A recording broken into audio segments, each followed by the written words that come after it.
भाजपा नेत्यांच्या पोटात वसंतदादा कारखाना खोपतोय. जयंत पाटील यांच्या नावाची कावीळ झाली. बँकेवर प्रशासक म्हणून नोकर भरतीत त्यांना हातपाय मारायचा असल्याचं जिल्हा मध्यवर्ती बँकेचे अध्यक्ष मानसिंगराव नाईक यांचा आरोप. जिल्हा बँकेकडे राजकीय पार्श्वभूमीने पाहू नये असंही त्यांनी केलं आवाहन. भाजपा नेते आमदार गोपीचंद पडळकर यांनी सांगली जिल्हा मध्यवर्ती बँकेत होणाऱ्या 444 उमेदवारांच्या नोकर भरतीत भ्रष्टाचार होत असल्याचा आरोप केला होता. तसेच वसंतदादा सहकारी साखर कारखान्याला नियमबाह्य पद्धतीने 250 कोटींचे कर्ज दिल्याचा आरोप केला होता.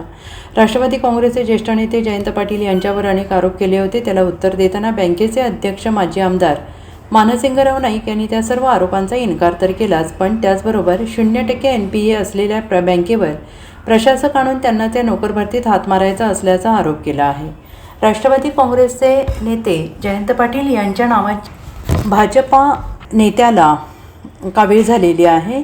गोपीचंद पडळकर यांना बँकेवर प्रशासक आणून त्यांना काहीतरी चुकीचं करायचं असल्याचा पुनरुच्चार केला आहे. तसेच त्यांनी ST सहकारी बँकेत लक्ष घातल्यावर त्या बँकेची कशी वाट लागली याचा इतिहास पाहावा असाही चिमटा काढला आहे.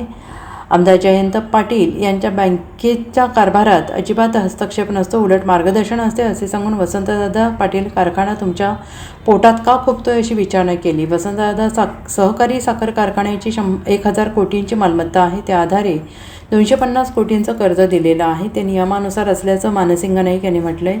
आम्ही कोणत्याही कर्जदाराचे 1 रुपयाचेही कर्ज माफ केलेलं नसून महाराष्ट्र सरकारच्या OTS योजनेनुसार त्यांना व्याजा सवलत देऊनही कर्ज वसूल केलेली आहेत आणि त्यामुळेच बँकेचा NPA 0% आहे.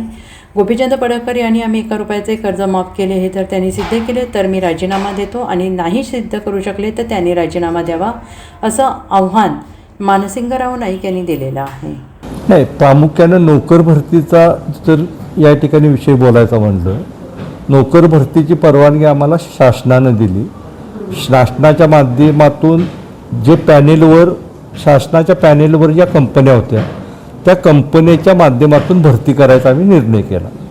शासनानं आम्ही निर्णय केल्यानंतर शासनानं परत निर्णय बदलला आणि 2च कंपन्या, ह्या 2च कंपन्यामार्फत भरती करा असे शासनानं त्यांचे नियम काढले. IBPS आणि TCS ह्या 2 कंपन्यामार्फत तुम्ही भरती करा असं शासनानं निर्देश दिले. पुन्हा 15 दिवसानं त्यात आणि तिने सुधारणा केली की MKCL ही 3री कंपनी, ह्या 3 कंपन्यामार्फत तुम्ही नोकर भरती करा.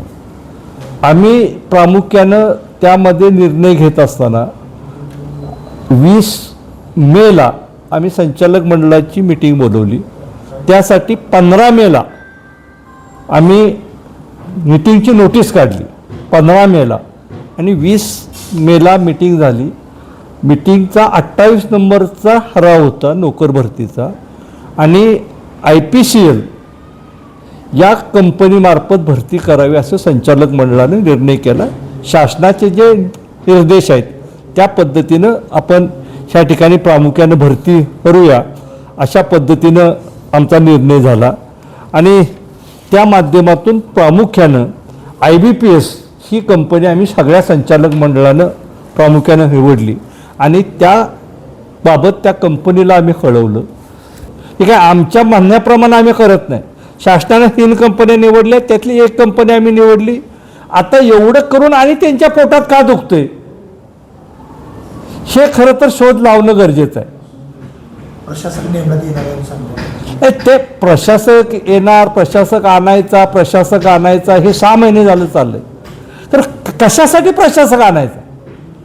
तुम्ही जर बघितलं तर 10,000 कोटीच्या बँकेच्या ठेवी आहेत, 8,000 कोटीच्या बँकेचं कर्ज आहेत आणि 8,000 कोटीचं कर्ज असून नेट NPA आमचा 0 आहे. नेट NPA जर 0 असेल तर बँक चांगली चालली आहे का चुकीची चालली आहे हे सिद्ध होतंय ना.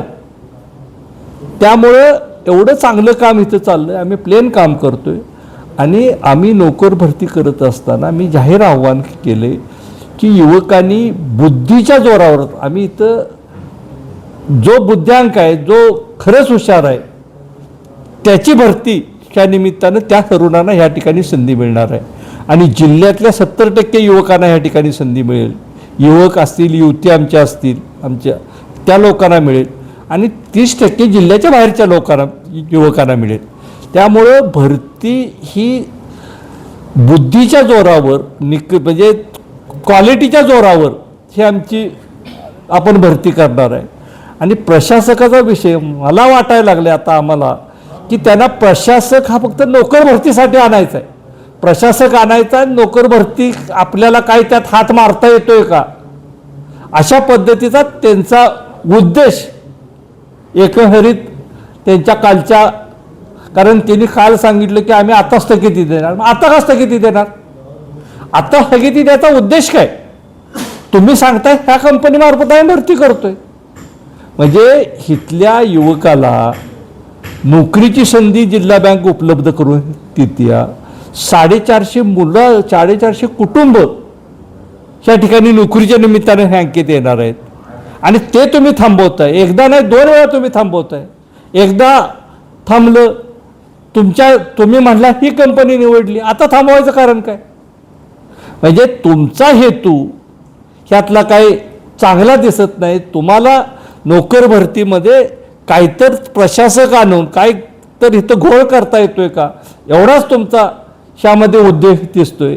आणि तीच एकंदरीत तुमची कालच्या मुलाखतीत बघितले तर तीच भूमिका तुमची दिसत्या असं स्पष्टपणे या ठिकाणी दिसतंय. त्यांना जयंत पाटलांच्या नावची कावीळ झाली. खरं तर जयंत पाटील साहेबांनी बँकेच्या रेग्युलर कामकाजामध्ये, संचालक मंडळाच्या कामकाजामध्ये, कर्ज वाटपामध्ये कधीही हस्तक्षेप केला नाही. कधी जयंत पाटलांनी आम्हाला असं करा, असं करू नका हे कधीही सांगितलं नाही.